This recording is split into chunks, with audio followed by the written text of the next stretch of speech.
The Lizzie Borden House, nestled on a quiet street in Fall River, Massachusetts, stands as a grim monument to one of the most notorious unsolved murders in American history.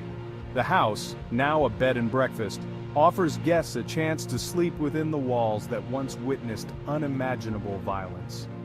It's a strange invitation, paying to sleep where death once reigned, but curiosity and the allure of the macabre have always driven people to the dark corners of the world.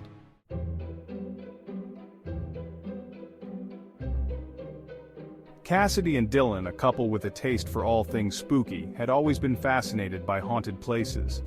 They had visited the Eastern State Penitentiary, explored the Queen Mary in Long Beach, and even ventured into the Paris Catacombs. But the Lizzie Borden House held a different kind of intrigue. This wasn't just a site of historical importance, it was a place where murder met mystery, where the line between the living and the dead seemed thin.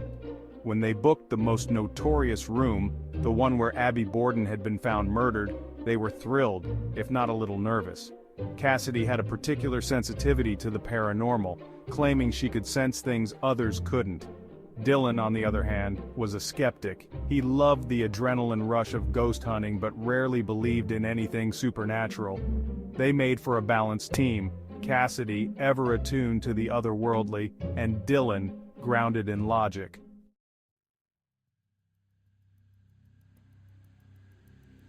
The day of their arrival, the skies were overcast, casting a gray pallor over Fall River. As they pulled up to the house, its old facade loomed before them, the windows like dark, watchful eyes. Cassidy couldn't shake the feeling that the house was waiting for them.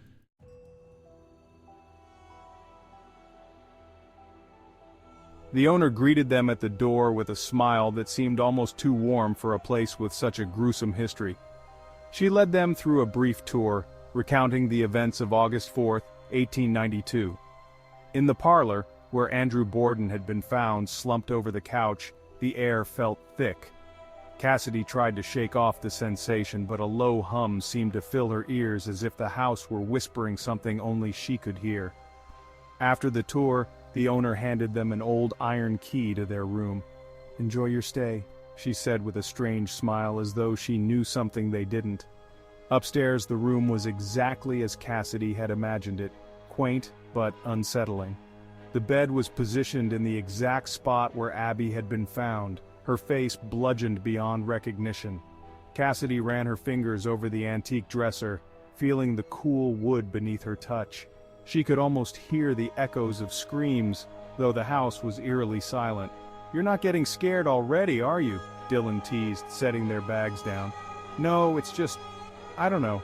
This place feels different," Cassidy replied, her voice softer than usual. She couldn't help but glance over her shoulder as if expecting to see someone there. Dylan chuckled. "You always say that. Don't worry, I'll keep you safe from any ghosts."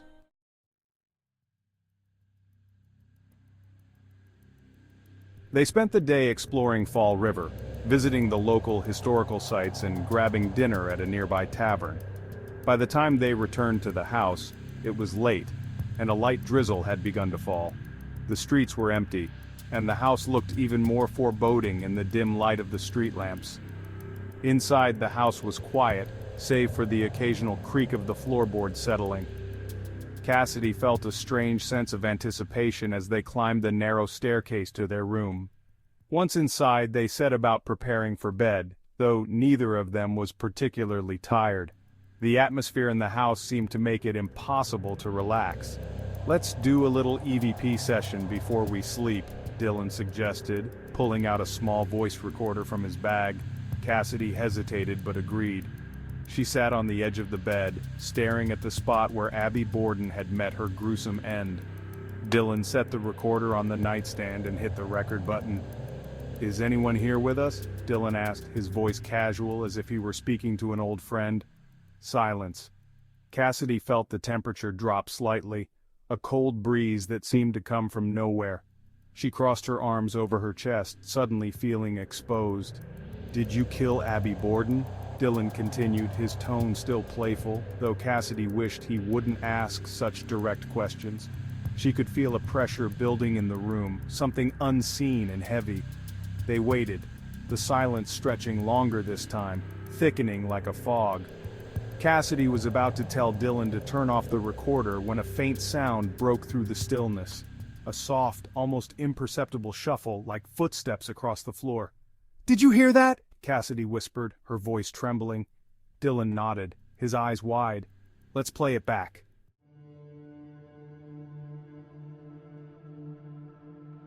He stopped the recorder and rewound the tape. As they listened to the playback, their hearts raced.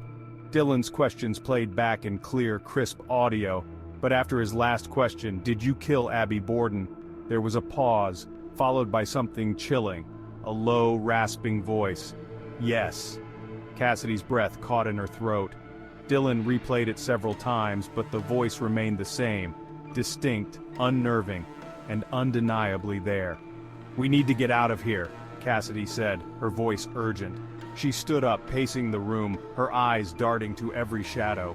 The air felt electric, charged with something she couldn't explain.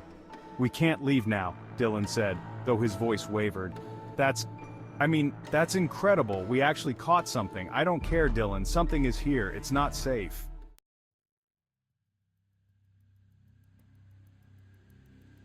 Just as Cassidy spoke, the door to their room creaked open on its own. Both of them froze, staring at the dark hallway beyond.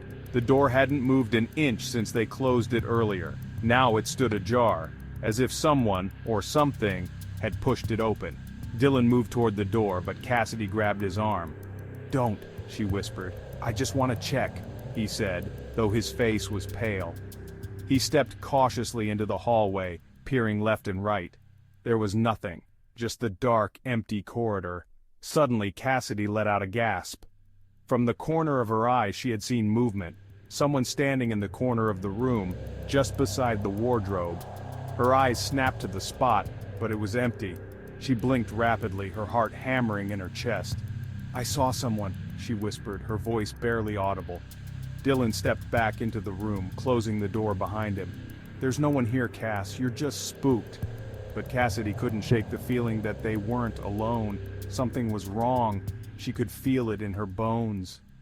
That night, sleep came fitfully. Cassidy lay in bed, her eyes flicking to every corner of the room, watching for movement. Every creak of the floorboards, every rustle of the wind outside made her heart race. Dylan slept beside her, but even in sleep he seemed tense, his breathing shallow.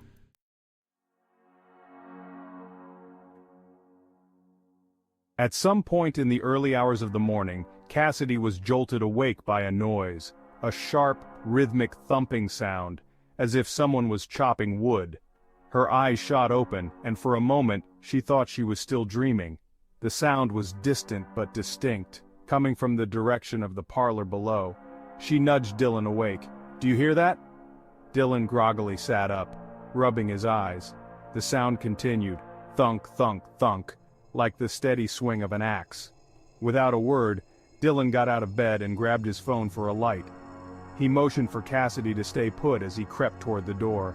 The sound grew louder as he opened it, spilling out into the hallway. Cassidy's heart pounded in her chest as she watched him disappear down the stairs. The house was silent now, except for that relentless thudding. She waited, counting the seconds in her head, each one passing slower than the last. Then, the noise stopped. The silence that followed was oppressive, hanging in the air like a thick fog. Cassidy strained to hear anything, Dylan's footsteps, his voice, but there was nothing. Panic rose in her chest. She slipped out of bed, her bare feet cold against the wooden floor, and crept toward the stairs. "Dylan?" she called softly, but there was no response. As she descended the stairs, the air grew colder. She could see her breath in front of her as she reached the bottom. The parlor door was slightly ajar, a faint light flickering inside. She pushed the door open, her heart racing.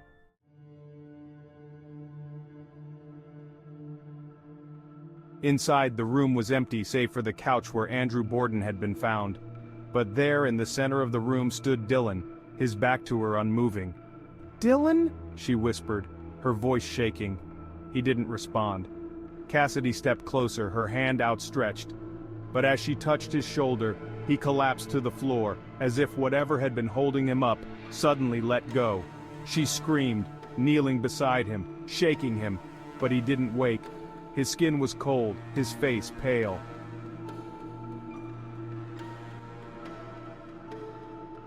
And then she felt it. A presence behind her, watching, waiting. She turned slowly, her eyes wide with fear. Standing in the doorway was a figure, a woman, her dress covered in blood, an axe in her hand. Lizzie Borden. The room seemed to spin, and Cassidy's vision blurred as the figure moved closer. She wanted to scream, to run, but her body wouldn't obey. The last thing she saw was the glint of the axe as it swung down, and the world went black.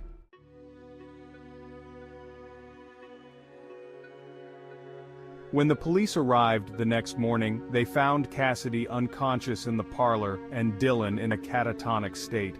The doctors said he had suffered some kind of shock, but no one could explain what had happened. The house, as always, remained silent, its secrets buried within its walls. But Cassidy would never forget that night. She knew the truth. The Lizzie Borden house was not just haunted by the past. It was waiting for its next victim.